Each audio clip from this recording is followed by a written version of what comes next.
تازه خبر کابل ښار کې سخته چاودنه شوې ده. دغه چاودنه کې چاته مرګ ژوبله اوښتې ده. طالبانو د دغې چاودنې په اړه څه ویلي دي جزئیات په ویډیو کې را سره وګورئ او چینل سبسکرایب کړئ. السلام علیکم لیدونکو، ستړي مه شئ. د طالبانو مقاماتو ویلي دي چې د کابل ښار په بل محمد خان سیمه کې د عیدګاه جومات دروازې ته نږدې بمي چاودنه کې ملکي کسانو ته سخته مرګ ژوبله اوښتې ده.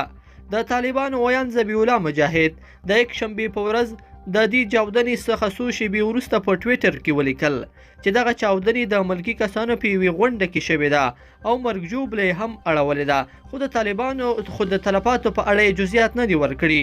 د افغانستان ځینو محلي رسنیو د طالبانو د کورنیو چارو وزارت د ویان له قوله راپور ورکړی چې په چاودنه کې 2 تنه وژل شوي او 3 تنه نور ټپیان شوي دي. ویل کېږي چې دغه چاودنه په داسې حال کې وشوه چې یو شمېر لوړپوړي طالبان د طالبانو د حکومت د ویان او اطلاعاتو او فرهنګ د مرستیال ذبیح الله مجاهد د مور د فاتحې لپاره د عیدګاه جومات ته تللي وو. د پولي محمد خان د سیمې د یو دکاندار احمد الله د فرانس پریس خبري اژانس ته ویلي چې لومړی د عیدګاه جومات ته نږدې چاودنه وشوه او بیا د سختو ډزونو اوازونه واورېدل شول. د تیرې یوه نیمې میاشتې راهیسې چې طالبانو د کابل ښار نیولی، د تخلید عملیاتو په ترڅ کې د کابل هوایي ډګر د دروازې مخې ته د داعش د مرګوني برید پرته چې 14 امریکایي سرتیري او 120 افغانان پکې ووژل شول، په دې ښار کې کومه بله چاودنه نه وه شوې.